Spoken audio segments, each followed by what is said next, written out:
یہ بتلانے کے لیے مسجد کو آتے ہیں لیکن ان کا دل یہاں وہاں لگا رہتا ہے. یقین کے ساتھ ثواب کی نیت سے اور اللہ تعالیٰ کو خوش کرنے کے لیے اللہ تعالیٰ سے ڈرتے ہوئے نماز کو نہیں آتے ہیں. وَإِذَا قَامُوا إِلَى الصَّلَاةِ قَامُوا كُسَالَىٰ يُرَاءُونَ النَّاسَ دکھانے کے لیے نیک عمل کر لیتے ہیں. وَلَا يَذْكُرُونَ اللَّهَ إِلَّا قَلِيلًا اللہ تعالیٰ کو بہت کم یاد کرتے ہیں. اور منافقین یہ ایک اور صفت کیا ہے؟ کہتے ہیں مذبذبین بین ذلک، ادھر ادھر رہتے ہیں، دونوں کے درمیان ان کی زندگی گزرتی ہے. لا الہ الا ولا الہ الا، مسلمانوں کے پاس پہ ڈٹ کر نہیں آتے اور کافروں کے پاس بھی ڈٹ کر نہیں جاتے. مذبذبین بین ذلک لا الہ الا ولا الہ الا. امام قتادہ رحمہ اللہ اس آیت کی تفسیر بیان کرتے ہوئے کہتے ہیں کہ لا الہ الا ولا الہ الا کی مثال ایسی ہے گویا کہ درمیان میں ایک نہر ہے، درمیان میں ایک نہر ہے، نہر کے ایک کنارے مسلمان ہیں اور نہر کے دوسرے کنارے یہود ہیں یا کفار ہیں، اور منافقین درمیان میں پھنسے ہوئے ہیں، نہر میں پھنسے ہوئے ہیں اور ڈوبنے کا اندیشہ ہے. یہاں سے مسلمان منافقین کو دعوت دیتے ہیں کہ تم ادھر آ جاؤ، اور اس طرف سے یہود و نصارہ اور کفار منافقین کو بلاتے ہیں کہ تم ادھر آ جاؤ.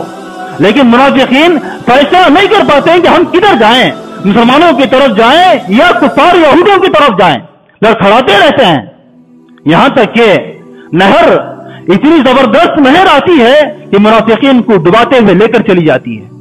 یہی حال منافقین کا ہوتا ہے کہ لا الہ الا ولا الہ الا، نہ اس طرف ہوتے ہیں نہ اس طرف ہوتے ہیں. یقین رکھیں کہ منہج سلف کو اختیار کرنے والے، منہج سلف پر چلنے والے علم کی بنیاد پر اس منہج کو اختیار کرتے ہیں. اور وہ علم کون سا علم ہے؟ توحید کا علم اور قرآن و سنت کی صحیح تعلیمات کا علم. اگر کوئی بندہ منہج سلف کو اپنی زندگیوں میں لا لیتا ہے، منہج سلف کو اختیار کر لیتا ہے علم کی بنیاد پر، اس کی بنیاد پر نہیں کہ میرا بھائی آ گیا تو میں بھی آ گیا، میرا باپ آ گیا تو میں بھی آ گیا، میرے خاندان میں کچھ افراد آ گئے تو میں بھی آ گیا، اس کی بنا پر نہیں، بلکہ علم کی بنیاد پر کوئی بندہ منہج سلف کو اختیار کرتا ہے تو وہ ڈل بلاتا نہیں ہے، وہ ایک راہ پر ہوتا ہے. اہدنا الصراط المستقیم، صراط المستقیم پر ہوتا ہے. اسی لیے ابو موسیٰ اشعری عنہ کو اللہ کے رسول نے نصیحت کرتے ہوئے کہا، ابو موسیٰ اشعری نے پوچھا کہ اللہ کے رسول صلی اللہ علیہ وسلم مجھے کوئی ایک بات ایسی بتلائیے کہ اگر میں اس پر چلوں تو مجھے کسی اور چیز کی ضرورت نہ ہو، مجھے اور چیز پوچھنے کی ضرورت نہ ہو. اللہ کے رسول نے آپ کو نصیحت کرتے ہوئے کہا قل آمنت باللہ ثم استقم، آپ کہو کہ میں اللہ پر ایمان لایا پھر اس پر جم جاؤ. کیا مطلب ہے اس کا؟ اللہ پر ایمان لانے کا یعنی اس کے دل میں اللہ تعالیٰ کا خوف پیدا ہو جائے، اس کے دل میں اللہ تعالیٰ کا ڈر پیدا ہو جائے، پھر اللہ تعالیٰ کے ڈر کے سامنے کسی اور سے ڈرنے والا نہ ہو، اگرچہ کہ اس کے خاندان والے، اس کے رشتہ دار، اس کے آبا و اجداد اس کے خلاف ہو جائیں، اس کو اس سے کوئی ڈر نہیں ہوتا ہے. اللہ پر ایمان لانے کے بعد صرف اور صرف اللہ تعالیٰ ہی سے ڈرتا ہے، اللہ تعالیٰ ہی کی راہ کو اختیار کرتا ہے. ایسے لوگوں کے تعلق سے اللہ نے خوشخبری بھی سنائی ہے، ان الذین قالوا ربنا اللہ، جو یہ کہتے ہیں کہ میں اللہ تعالیٰ ہمارا رب ہے، ربنا اللہ، ثم استقاموا، پھر اسی پر اپنے راہ کو چلتے ہیں، ثم استقاموا، اسی پر جم جاتے ہیں، اسی توحید پر اور اسی سنت کی راہ پر اپنے آپ کو جما لیتے ہیں. ثم استقاموا، اگر کوئی بندہ اللہ تعالیٰ پر ایمان لانے کے بعد صرف اور صرف اللہ تعالیٰ کا ڈر اپنے دل میں پیدا کرتا ہے اور اللہ تعالیٰ ہی سے ڈرتا ہے، کسی اور کا ڈر اپنے دل میں نہیں بساتا ہے اور اسی پر اپنی زندگی بسر کرتا ہے، کیا فضیلت ہے؟ تتنزل علیہم الملائکۃ، فرشتے نازل ہوتے ہیں، اللہ تخافوا، خوف مت کھاؤ. دنیا میں ڈرانے والے بہت آئیں گے، مختلف جماعتیں، مختلف تحریکیں، مختلف لوگ تم کو مختلف طریقوں سے تم کو ڈرائیں گے، لیکن اللہ تخافوا، تم کو ڈرنے کی بات نہیں ہے، خوف کھانے کی بات نہیں ہے. یہ کیوں؟ اس لیے کہ تمہارا بھروسہ، تمہارا توکل اللہ تعالیٰ پر ہے. تم کو سیدھی راہ پر چلانے والا جب اللہ تعالیٰ ہے تو زندگی کی مشکلات سے نکالنے والا بھی اللہ تعالیٰ ہے. وَمَن يَتَوَكَّلْ عَلَى اللَّهِ فَهُوَ حَسْبُهُ، جو بندہ اللہ تعالیٰ پر بھروسہ کرتا ہے، اللہ پر توکل کرتا ہے، اللہ تعالیٰ اس کے لیے کافی ہو جاتا ہے. وہ کسی اور سے نہیں ڈرتا ہے کہ مجھے یہ ایسے نقصان ہوگا، مجھے ویسے نقصان ہوگا، مجھے یہاں نقصان ہوگا، وہ اس بات سے ڈرتا نہیں ہے. بلکہ اللہ پر توکل کرتے ہوئے اپنی زندگی کی راہ لے چلتا ہے. اللہ تخافو، فرشتے کہتے ہیں کہ تم ڈرو مت. اللہ تخافو ولا تحزنوا، اور جو پیچھے چھوٹ گیا ہے تم اس پر غمگین بھی مت ہو. بہت سارے مواقع پہ ایسا ہوتا ہے کہ جو بندہ توحید کو اختیار کر لیتا ہے اس کا بہت کچھ چھوٹ جاتا ہے. ہو سکتا ہے کہ اس کی بیوی بچے چھوڑ جائیں، ہو سکتا ہے کہ اس کی تجارت چھوٹ جائے، تجارت میں گھاٹا ہو جائے، ہو سکتا ہے کہ اس کا شہر اس کو چھوڑنا پڑے. لیکن چھوٹی ہوئی چیزوں پر تم غم مت کرو. ولا تحزنوا، کیوں؟ اس لیے کہ آئندہ کی زندگی تمہارے لیے بہتر ہو سکتی ہے اور آخرت میں اللہ تعالیٰ تمہارے لیے بہتر نتیجہ دے ہی سکتا ہے. ولا تحزنوا وانتم الاعلون ان کنتم مؤمنین، اور اگر تم مومن ہو سربلندی تمہارے لیے ہی نصیب ہوگی. تو اسی لیے اگر ہم ایمان لا چکے ہیں، توحید کی راہ کو ہم اختیار کر چکے ہیں، تو ہمیں چاہیے کہ ہم اس راہ پر جمے رہیں، ہم ادھر ادھر کے ہو کے نہ رہیں. یہاں بھی وہاں بھی ایسی زندگی بسر کرنے والے یہ منافقین ہوتے ہیں، نفاق ان کی دلوں میں پایا جاتا ہے. تو اسی لیے اگر ہم چاہتے ہیں کہ ہم پکے مومن بن کر رہیں تو ہمیں چاہیے کہ ہم اللہ تعالیٰ ہی سے ڈریں اور اللہ تعالیٰ کی اور اللہ کے رسول کی جو تعلیمات ہیں ان تعلیمات کو سیکھ کر اس پر عمل کرنے کی کوشش کریں. اسی لیے اللہ تعالیٰ نے قرآن مجید میں واضح الفاظ میں یہ ارشاد فرما دیا، قل ان کان آباؤکم وابناؤکم واخوانکم وازواجکم وعشیرتکم واموال اقترفتموها وتجارة تخشون كسادها ومساكن ترضونها احب اليكم من الله ورسوله وجهاد في سبيله فتربصوا حتى يأتي الله بأمره. یقیناً یہ آیت ہمارے لیے بہت سبق دینے والی آیت ہے. اللہ تعالیٰ نے کہا اے نبی آپ کہہ دیجئے، اس آیت میں اللہ تعالیٰ نے مختلف پہلوؤں کو جمع کر دیا ہے، یعنی زندگی کے تمام پہلوؤں کو جمع کر دیا ہے جس کے سلسلے میں آدمی ڈرتا ہے، جس کے سلسلے میں آدمی خوف کھاتا ہے. کیا ہے وہ؟ ان کان آباؤکم، اگر تمہارے آبا و اجداد، وابناؤکم اور تمہارے بیٹے، واخوانکم اور تمہارے بھائی، وازواجکم اور تمہاری بیویاں، وعشیرتکم اور تمہارا خاندان، واموال اقترفتموها اور تمہارا وہ مال جس کو تم کماتے ہو، وتجارۃ تخشون کسادها اور ایسی تجارت جس کے گھاٹے کا تمہیں خوف ہے، ومساکن ترضونها اور تمہارے وہ گھر جس کو تم پسند کرتے ہو. اگر یہ ساری چیزیں، تمہارا آبا و اجداد، تمہارے بھائی بہن، تمہاری بیویاں، تمہارا مال، تمہاری تجارت، تمہارا گھر، تمہارا خاندان، اگر یہ ساری کی ساری چیزیں تم کو محبوب ہیں، کس سے زیادہ محبوب ہیں؟ احب الیکم من اللہ ورسولہ، اللہ تعالیٰ سے زیادہ محبوب ہیں، اللہ کے رسول سے زیادہ محبوب ہیں اور جہاد سے زیادہ محبوب ہیں. فتربصوا، تو تم انتظار کرو. کس کا انتظار؟ اللہ تعالیٰ کے عذاب کا انتظار. فتربصوا حتی یأتی اللہ بأمرہ، یہاں تک کہ اللہ تعالیٰ اپنا معاملہ لے کر آئے. تو اس آیت میں اللہ تعالیٰ نے مختلف پہلوؤں کو جمع کر دیا ہے.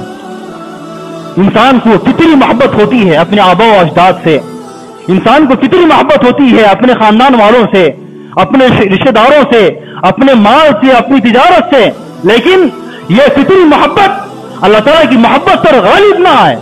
انسان کو محبت ہونی چاہیے اپنے والدین سے، لیکن اس کا مطلب یہ نہیں ہے کہ آدمی اپنے دین کو، کہ اپنے دین کے مقابلے میں اپنے آبا و اجداد کی محبت کو دل میں بٹھائے اور دین کے لیے یہ محبت رکاوٹ ڈالنے لگے. اگر کوئی بندہ ایسا ہو جاتا ہے، اللہ کے رسول نے اس کو مومن نہیں کہا. جیسا کہ عمر بن خطاب رضی اللہ عنہ ایک مرتبہ اللہ کے رسول سے کہتے ہیں کہ اللہ کے رسول مجھے سب چیزوں سے محبوب ہے، میں آپ سے بڑی محبت کرتا ہوں، لیکن میرا نفس مجھے آپ سے زیادہ محبوب ہے. اللہ کے رسول نے کیا کہا؟ واللہ لا یؤمن حتی اکون احب الیہ من ولدہ وولدہ والناس اجمعین. ہرگز نہیں، اللہ تعالیٰ کی قسم، بندہ کوئی بھی اس وقت تک مومن نہیں ہو سکتا جب تک کہ میں اس کے والدین سے زیادہ، اس کی اولاد سے زیادہ میں محبوب نہ ہو جاؤں. آدمی مومن نہیں ہو سکتا، آدمی مسلمان نہیں ہو سکتا جب تک کہ اپنے دل میں اللہ تعالیٰ کی محبت اور اللہ کے رسول کی محبت کو اپنے دل میں نہیں بساتا. اور کیسے نہیں بساتا؟ اس طریقے سے کہ اگر دین کے سلسلے میں والدین رکاوٹ بنے، دین کے سلسلے میں اگر تجارت رکاوٹ بنے، دین کے سلسلے میں اپنا خاندان رکاوٹ بنے، تو آدمی اپنے والدین کو چھوڑ سکتا ہے،